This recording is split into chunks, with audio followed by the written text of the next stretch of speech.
Penat beraya. Mia rasanya macam tong mana Tak tahulah Ya Sini kot. tu macam tong. Macam tu.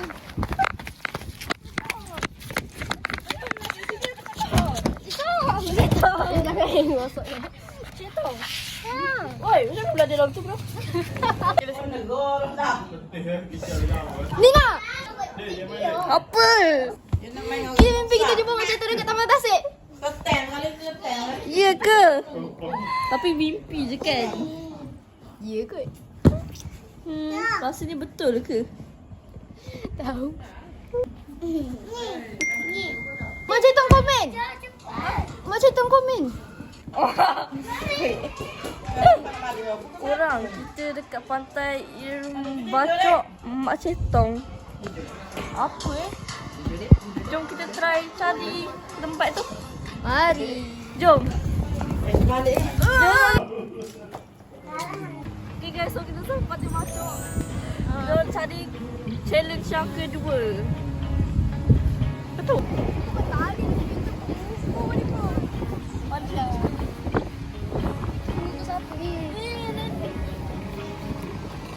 Jumpa guys, challenge kedua. Challenge kedua, beat scavenger hunt. Ni ada banyak-banyak. Suruh kita cari semua ni. Jom kita cari. Beat scavenger hunt yang ke satu. Cari kucing. Kucing ada ke tak kan pantai ni? Salah sekali kucing belajar.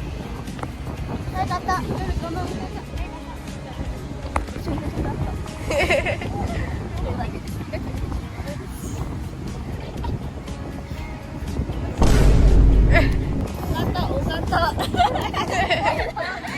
Yang video hari pertama ni, yang cari kucing ni, kita orang tukar kepada cari katak. Tadi kita jumpa dah katak. Yang kedua, cari kereta warna merah / kuning. Allah. Merah. Banyak warna merah. Kau banyak je warna merah. Dan ketiga, cari orang pakai baju warna pink. Kamu apa? Apa warna pink lagi? Masuk jom.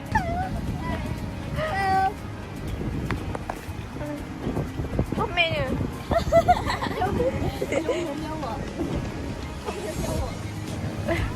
Tas yang keempat, cari pokok. Pokok apa-apa tak ada daun. Pokok dia tak ada daun. Pokok tak ada daun. Pokok tak ada daun, pokok banyak di situ lah. Pokok tak ada daun tu guys.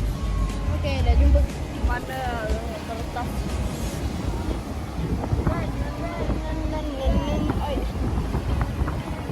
Mana boleh baca dah.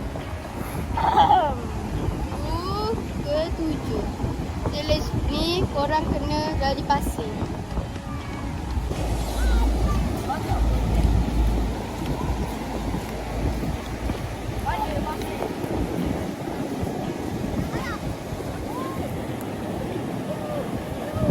Ada unicorn.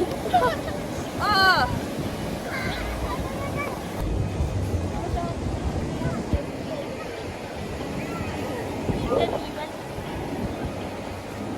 Itu, ada kertas bro. Ada kertas lah geng. Yes. Tak ada. Guys, ni map lah. Map ni. Oh, ni map untuk cari kunci lah guys. Okay, jom kita cari. Guys, kita akan cari kunci di kawasan Kelantan. Betul. Anda. Kita cari X ni. Tu ada map tu ada X. Dia brother sister lah. Oh, brother sister. Mari dah kita buka. Tak ni hilang. Hey, ada flip. Mana ni? Prank ke? Dia scam kita. Alamak, kunci kereta. Kunci rumah. Kunci rumah guys. Jom basuh dulu. Ada apa rupa dia. Apa rupa dia?